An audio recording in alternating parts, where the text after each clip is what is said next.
Hello, and welcome to PEHP's Wellness Webinar on Healthy Aging. In this webinar, you'll learn strategies to improve your health and increase your longevity. I'm Leanne Geigel, a wellness specialist here at PEHP. It seems that too often we don't appreciate and value our health until we lose it. We take it for granted until some impairment comes along and makes us appreciate how much we want to be healthy and feel better. And we work hard all our lives to eventually enjoy retirement, so we want to be healthy when we get there. Today we're going to talk about some things that you can do to live a longer, healthier life, no matter what your age or stage of life. And it's never too early or too late to begin living a healthier lifestyle. As we age, we discover more aches and pains, more doctor's appointments, and physical challenges. Does it really feel like the golden years? My friend's mother used to say, aging is a poor reward for a life well lived. And it doesn't seem fair that once we've gained all the knowledge and wisdom, having experienced a lot of life, that we have lost the ability to use it, and it often declines with age. And there are fewer opportunities to use it as well. So we want you to become the healthiest person that you can be and make the golden years even better, living longer and living well. You might think, well, my family history isn't very good, so I don't have much hope for a long, healthy life. Well, some of us have a great gene pool and others don't, but the reality is the choices that we make along the way is what truly makes the difference. For most people, they say genetics loads the gun, but lifestyle pulls the trigger. While you may be predisposed to some certain conditions, your day-to-day actions can change that outcome. And that's what we're going to focus on in this webinar. You may remember the French actor Maurice Chevalier. He said, "Old age isn't so bad when you consider the alternative." It really is a privilege to be able to grow older, and it is something that has been denied to many. So let's meet the oldest living human. Meet Madame Jeanne Calment. She was born in 1875 and died in 1997. And if you do the math, she lived to be over 122 years old. Those who knew her say she was a colorful woman and tried to stay active by doing seated exercises and stretches. She would wear her stereo headset as she did this. They said her exercises included flexing and extending her hands and her arms and her legs. They say she bathed herself and she put olive oil on her skin, and of course she ate fruit daily. And those who knew her say she was mentally sharp and had the brain of an 80-year-old at the time of her death. Let's talk about some facts and some trends in longevity. According to the National Council on Aging, people continue to live longer and the United States population is increasingly older. And that makes sense with the new medical breakthroughs in technology that we have today. We are living longer and the aging population is increasing. 39 million people in the United States are age 65 or older. The growth in the population of those aged 85 and older, of course, is increasing too, and those are the ones who are higher risk for disease and disability. So let's take a look at some comparison. In 1960, the median age in the United States was 29.5, and today it's 38.5 years. Life expectancy in 1960 was 70.1 years, and today it's 78.3 years. In 2035, it's anticipated there will be more adults over the age of 65 than children. And in 2015, there were 72,000 seniors over the age of 100. In 2060, it's expected that there will be 604,000 seniors aged 100 or over. I thought it would be interesting to take a look at life expectancy by state. So as you look at this map of the United States, you can see the purple areas, that of Minnesota and Hawaii, have the highest or greatest life expectancy. We here in Utah aren't doing too badly, tied with New England and California, who is home to the city of Loma Linda. And Loma Linda, California is an area, one of the areas called blue zones that I'm going to talk more about in a minute. Blue zones are areas in the world that have a high cluster of people who live well into their hundreds. There are many socioeconomic factors that play into life expectancy, but education is a huge factor. We've learned that having a degree helps you live longer and healthier. So more than half of the older population who had not graduated from high school had a disability, which was twice the rate of those with a bachelor's degree or higher. So it didn't matter your age, the sex, the race, but what seemed to really matter in longevity was the relationship between educational attainment and the likelihood of having a disability. Interesting. Okay, now let's talk about what aging is. Well, the aging process begins when we're born, and it is the accumulation of biological changes that occur over time. And ultimately, aging is a combination of physiological changes in our bodies, our genetics, and the environmental factors that we are exposed to. There are cellular changes in our tissues and in the brain that age us, and psychological behavioral changes that impact how well and how fast we age. Social and environmental impacts also contribute. The environmental factors that accelerate our aging are those that influence or damage the cells and interfere with cell repair. Most common factors and the results of those is chronic inflammation, chronic infection, some metallic chemicals, ultraviolet light, the sun damage that can age us, and others that heighten the oxidative stress and pollutants.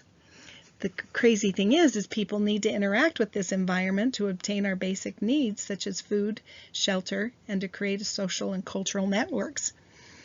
If we didn't have to do all these things, we might not age as fast. But other things that could exacerbate aging can be sedentary lifestyles. Our bodies are meant to move, and we need to move.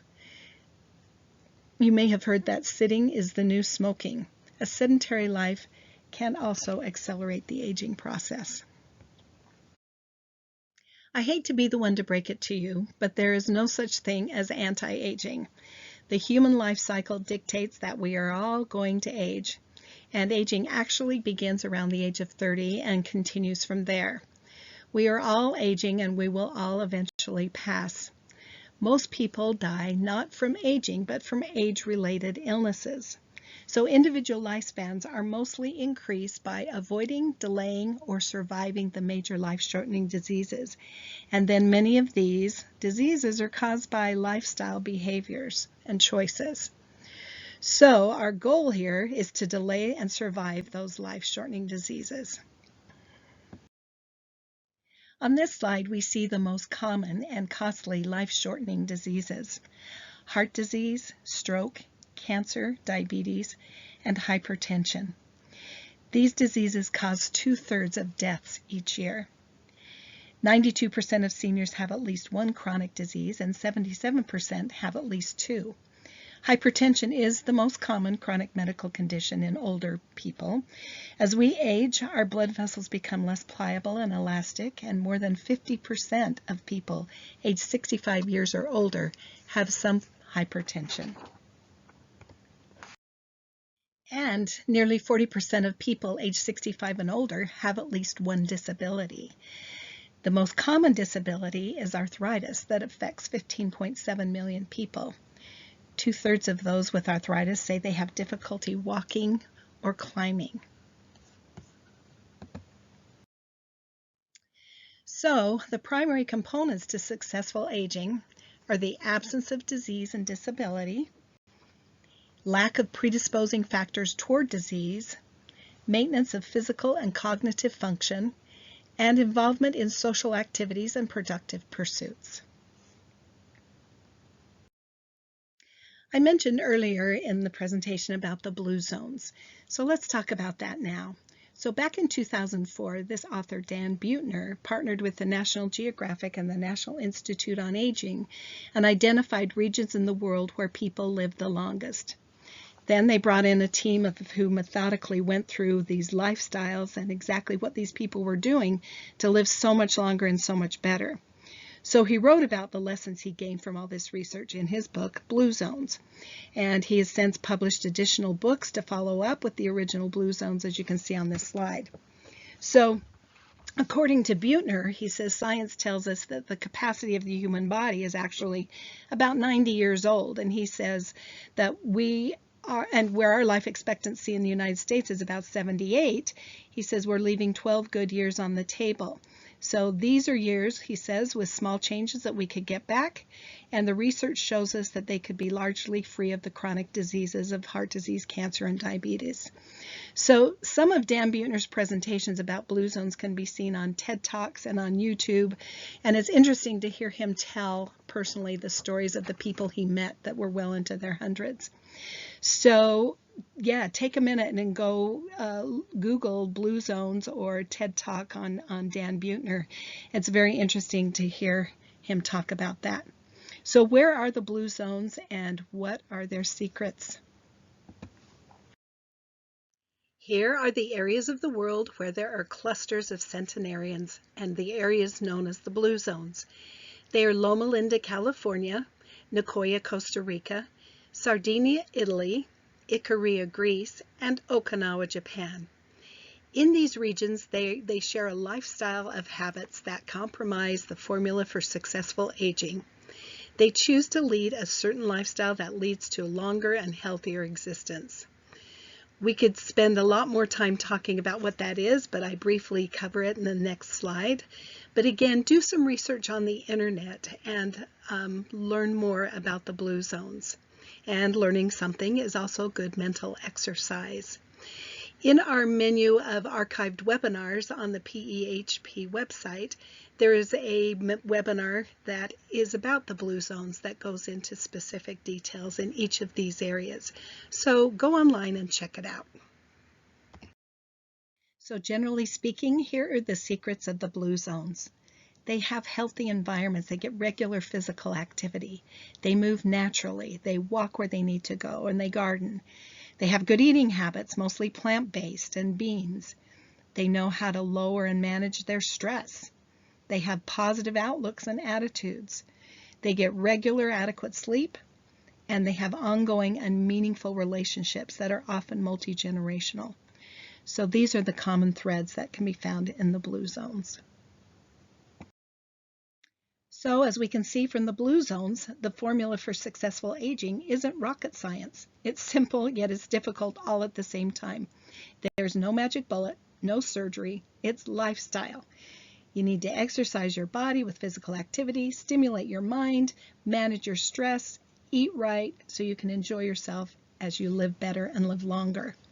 There's compelling scientific evidence that daily lifestyle habits have a much greater impact on healthy aging than your DNA or your genes. So we're going to talk about more of these areas more specifically and what you can start doing now. Again, the key is going to be consistency and staying on the path over a period of time.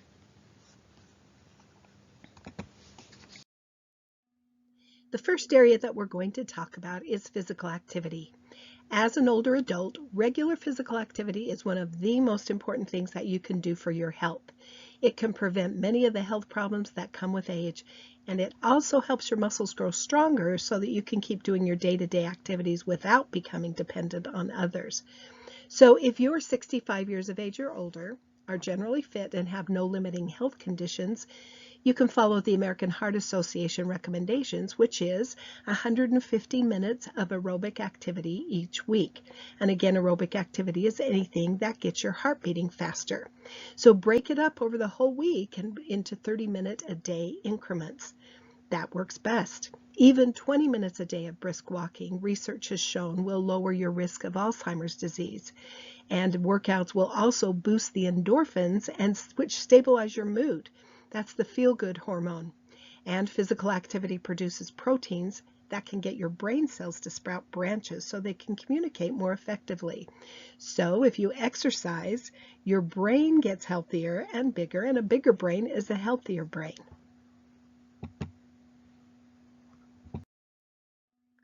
If you are under 65, the same American Heart Association recommendations apply to you too. 30 minutes a day or 150 minutes a week of moderate physical activity. So ask yourself, how much are you moving each day? And then Think of some ways that maybe you can intentionally introduce more physical activity into your daily routine.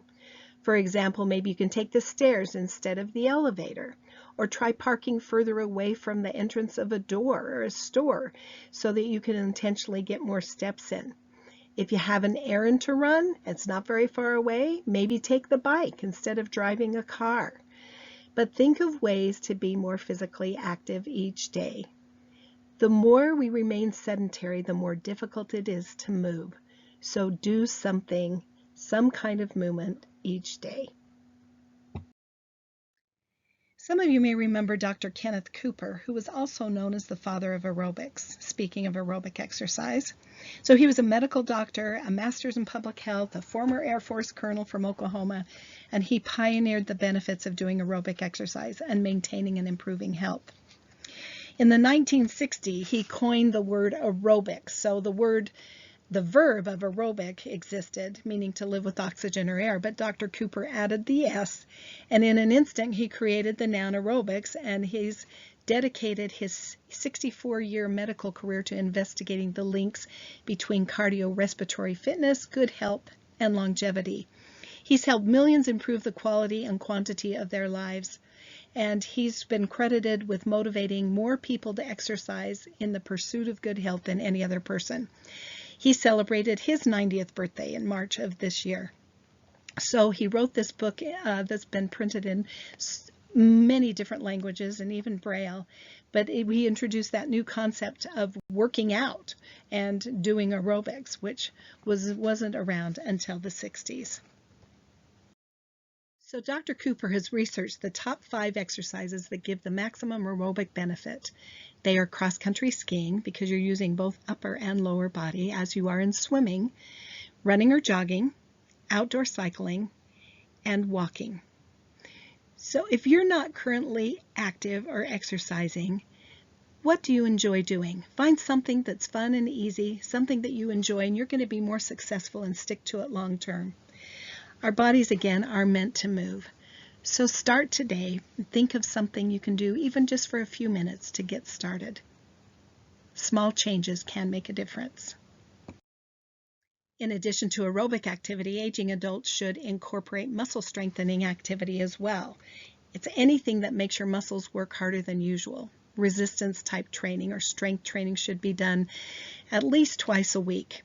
Strength training exercises can include weightlifting, resistance bands, body weight exercise such as squats, lunges, or push-ups, and don't forget to stretch. So there's a triad of wellness that we need to incorporate: the aerobic piece, the strength piece, and the flexibility piece. It's all important to our overall wellness.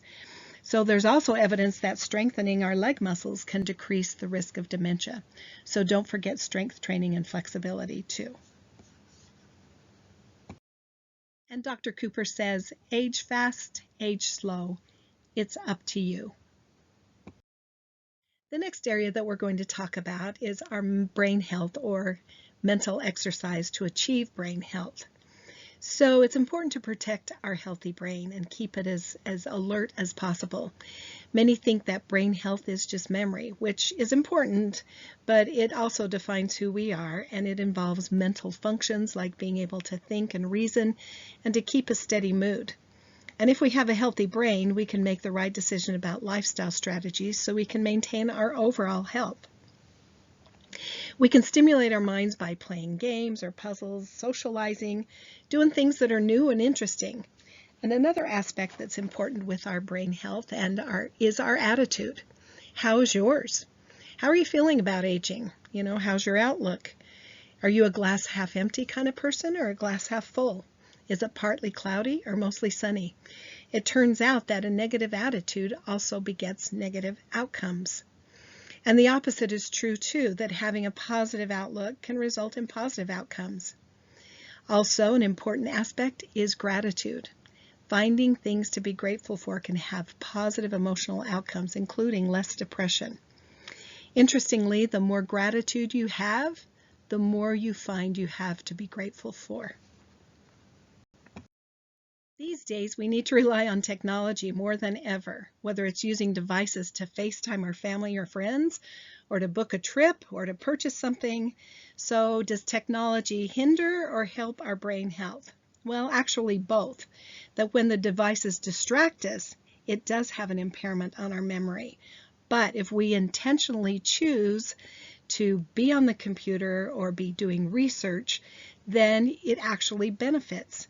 If you're somewhat tech savvy, you can do an internet search, and the research has shown that there is an upsurge in brain activity when you are researching things on the internet. So by simply searching online and learning something new, you're giving your brain a form of exercise. Other great ways to get mental exercise is to do jigsaw puzzles or try your hands at cards. Build your vocabulary with word games. Use all your senses by cooking, trying new herbs and spices.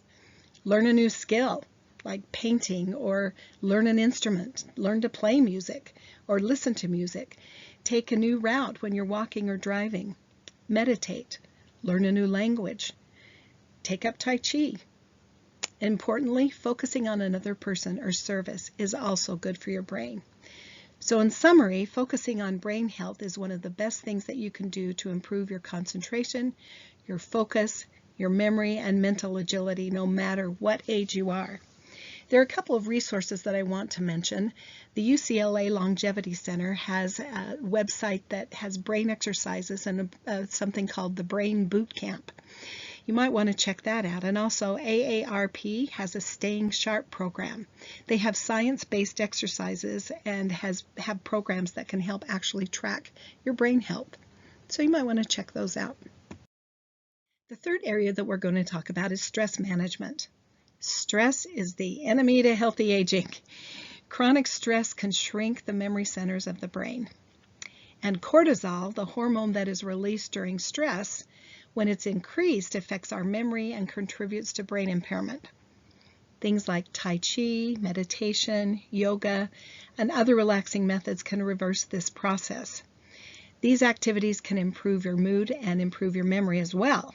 So according to research, just 10 minutes of meditation each day can rewire the brain and can improve the telomeres on the chromosomes that predicts longer life expectancy. We all experience stress. It's all around us every day and part of the human experience. But what I've learned is it's not the situation that causes us stress, but how we respond to it. And we have control over how we're going to respond in every situation. So how do you respond under stressful situations? Are you possibly overreacting to something that may not be that big of a deal?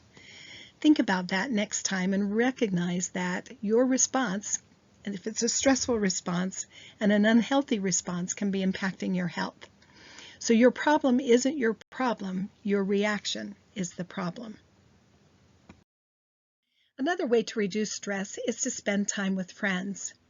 Take a walk with a friend. That could be a triple threat against Alzheimer's disease, because not only are you getting physical activity, but it's helping your brain because the conversation will activate the neural circuits, and it's decreasing your stress because when you talk about what's worrying you, that helps to reduce the stress.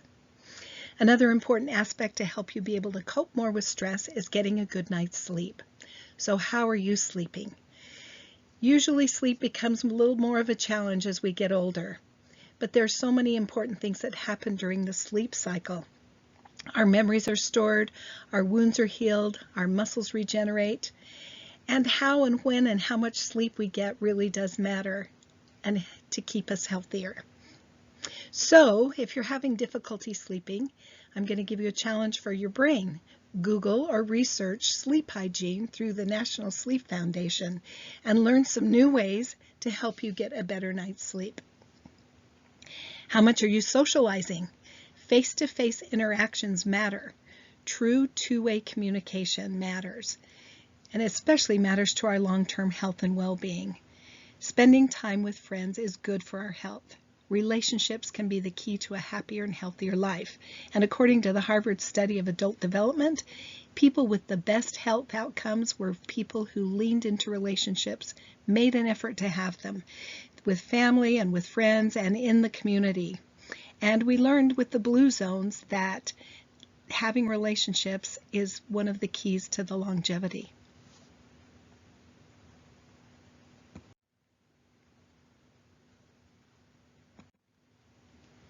Let's talk about another way to reduce stress, and that is through laughter. Let me tell you about someone who used and found the benefits of laughter and humor to help cure himself from a disease he was diagnosed with in 1964. Norman Cousins was told he has ankylosing spondylitis, which is a connective tissue disease and very painful.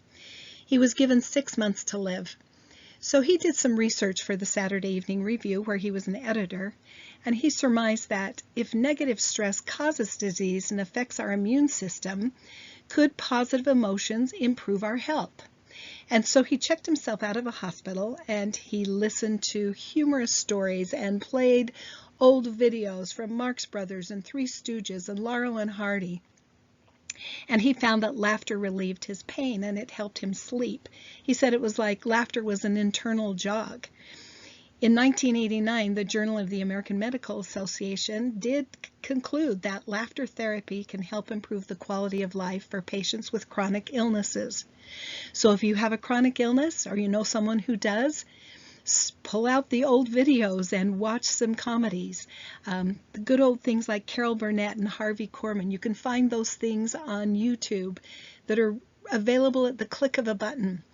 Lucille Ball and Desi Arnaz, some of the good old classics. Laughter can be great medicine.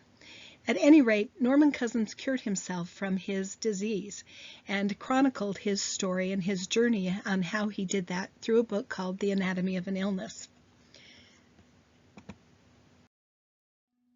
Every time you laugh, your body responds with health and longevity-enhancing hormones.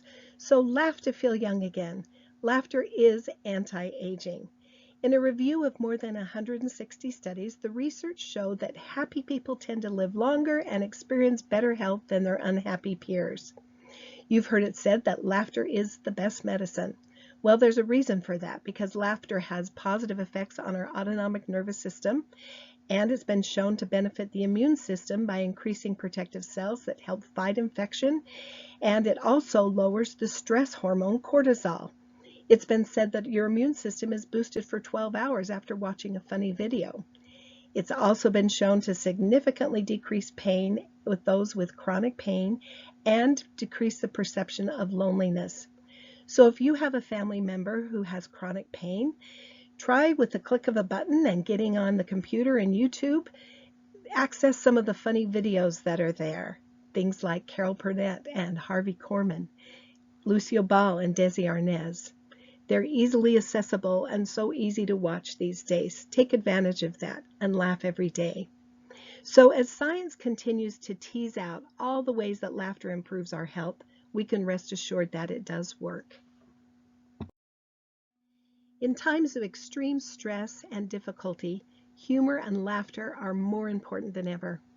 Mark Twain said, "Laughter is the greatest weapon we have, and we as humans use it the least." He was known for his wit. But there are others that have been known for that as well. Abraham Lincoln. He led us through the dark times of the Civil War, but even during all that dark time, he had a talent for humor and storytelling. They said he told jokes and used parables. He said, "If I couldn't laugh, I should die." Winston Churchill was known to have a very witty tongue. And our former President Ronald Reagan, when he was shot and wounded in an assassination attempt, was being wheeled into surgery. He looked up at the surgeon and, of course, being Republican, said, "Gee, I hope you're not a Democrat." So you can see that humor can get us through even some of the darkest, stressful times. Charlie Chaplin, the humorous actor from the silent film era, said, "A day without laughter is a day wasted." And if you laugh a lot, when you get older, your wrinkles will be in the right places. The last area that we're going to focus on is a healthy diet. For most people, diet and nutrition can be improved. The obesity epidemic is not just a problem with Americans, but it's a worldwide problem. But we here in the United States are the most overweight country in the world. Obesity increases the risk for many chronic diseases. It also increases your risk for dementia. But when obese people lose weight, it improves their memory, and those benefits can last for years. You know, our diets are so full of processed and fast foods that I really like the following quote. If we go back to eating and living the way our DNA expects, a much more nutrient-dense diet, more social bonding, and more physical activity, then we'll have strong, vigorous bodies into our 60s, 70s, 80s, and 90s. We don't have to have a body that breaks down at age 40. And that's from Dr. Terry Walls, a functional medicine doctor. Most of us don't get enough fruits and vegetables. That's a good place to start right there. The recommendation is that we have 5 servings a day. And we also need to have more omega-3 fats from fish and nuts. They have the anti-inflammatory properties. Consuming fruits and vegetables fight our age-related oxidative stress from the environment that we talked about early on in aging. We've got to minimize those chips and donuts and other refined sugars and processed foods, which increase the risk for diabetes and then increases the risk for dementia. So starting at age 30, the typical person needs about 5 to 10% fewer calories than they did when they were younger. And that's true with each succeeding decade. And that's enough food and fuel to provide the energy needed to operate our basic body functions. So fewer calories has been the only factor that's been shown in research to extend the maximum lifespan or longevity in a number of different species. Let me introduce you to a woman who lives right here in Salt Lake City. She has a pretty remarkable story. Carol Masheter is a Guinness World Record holder, an author, and a researcher. She didn't start her remarkable journey until she was in her 50s. After losing a job that she loved, the ending of a long-term relationship, and experiencing the loss of several family members, she took solace in the outdoors and in hiking. And she started to do high-altitude mountaineering. And remember, this is when she's well into her 50s. Well, one hike led to another, and then another, until she became one of the oldest women to summit Mount Everest, despite having a fear of heights. So she set the Guinness World Record for becoming the oldest woman to climb the 7 summits, which is the highest peak in each of the 7 continents. She's published a couple of books about her adventures and her experiences. I have one here on the screen called No Magic Helicopter that talks about her experiences summiting Mount Everest. She actually was our keynote presenter at our 2020 Wellness Council conference, and her presentation is recorded on the PEHP YouTube channel. Just search for the 2020 Wellness Council conference. Her story is fascinating, and her experiences are pretty remarkable. The message from her is it's never too late to start, and you are never too old to start. So remember, to have the healthiest life, practice healthy lifestyle behaviors that can help slow the aging process and avoid, delay, or survive the major causes of premature death. Your everyday habits impact how long and how well you will age. We said that for many people, genetics will load the gun, but lifestyle will pull the trigger. So the choices you make along the way truly make the difference. It is never too late, as Carol Masheter showed us, or too early to live a longevity lifestyle. Again, it is not that complicated. It's about making better choices.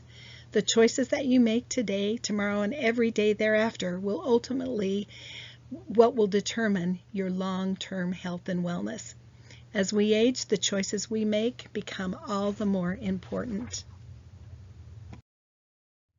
So the keys to healthy aging are the basics. Healthy seniors put time and energy into staying active every day, eating well and avoiding alcohol, sugar, starchy, high-carb, and processed foods. They get enough sleep, and they manage stress and take time to enjoy life and play and find their bliss. It's time to start now, especially if you haven't been doing some of the things that you could do to improve your health. And then start to stop. Stop doing the things that you know are bad for you and start rethinking your negative choices. Wouldn't it be great if we could start a senior health revolution to where we have the healthiest senior population that we've seen to date? Aging is not lost youth, but a new stage of opportunity and strength. And it really can be an opportunity to find out what you're capable of doing, to explore new things, and to learn new things. So to summarize, get up and move. Take a walk, eat your veggies, have or find your purpose, be connected, serve and give to others, and laugh often. Thank you for viewing this webinar. If you have any questions or comments, our contact information is on the screen. And just remember, it is never too late to do something to benefit your health today that will improve your tomorrows. Good luck and take care.